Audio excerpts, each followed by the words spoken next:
so he was reading about the messianic self-consciousness this time. He would not publish articles on it until over a decade later, around 1915, 16, 17. He published a series of articles, and then he brought them together in 1926 for his book, The Self-Disclosure of Jesus. And so when I read Hungering and Thirsting for Righteousness, and I have the time, I often go and when we'll read the first chapter of the Self-Disclosure, because there he puts it all together for what's going on, in that he believes that, and this is what Machen and him were so agreed upon, that liberalism is another religion. It's not a related religion, it's another religion.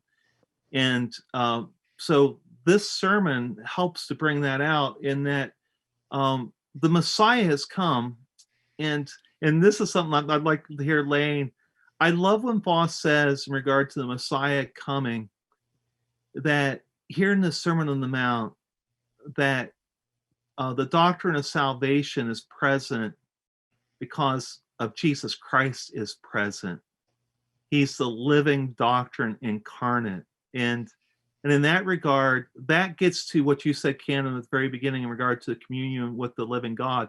He says in the Self-Disclosure, in that opening chapter, that liberalism can only get you to a fragmented, superficial acquaintance with Jesus.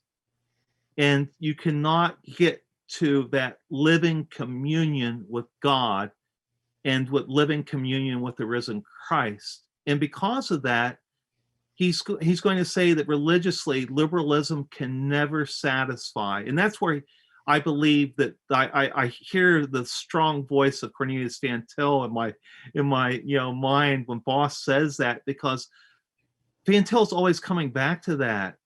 Only biblical religion satisfies, because you've been brought into this communion with the living God. And so in that sense, again, it comes back to the fact that the disciples understand themselves as sinners. They understand themselves without hope. And their hope is found in Jesus. And that hope has brought them into a communion with him that is living and real. And it plays out then as they do seek after him, in seeking to obey his word and reflect his glory.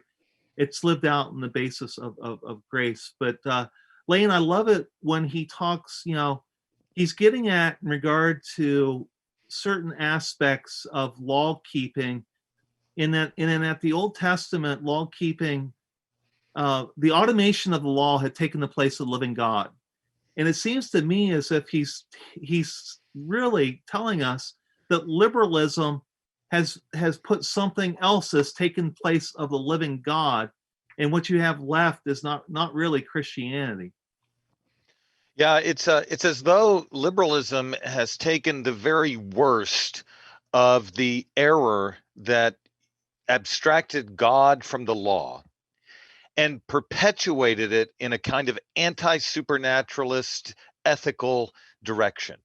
And I think one of the reasons why Voss finds this such a pernicious move is that in light of your comment, Danny, about biblical theology, page 132, and its bearing on this, is that the whole purpose of the giving of the law and of law keeping is to promote the redemptive securing of a fundamentally God-centered expression of worship and communion. So that when you're thinking about the law, you're not thinking about a merit system of ascending into God's presence through condign merit. You're not thinking about a social or political or environmental program. Really, what law keeping has as its fundamental propension is knowing and communing in worship and obedience with the living God himself. And so there's something not only God-centered, but living and vibrant, something that suffuses piety into the heart when you understand law keeping as a means to the end of fellowship with the living God, possessing him, knowing him, communing with him, and being formed in righteousness, as a gift and as a power, being formed in his image likeness. So yeah, it's Voss does such a wonderful job here. You can hear the anticipation of Christianity and liberalism, and Voss is hitting it at a deep level of a thorough. What does a thoroughgoing God-centeredness mean for law keeping? It means everything.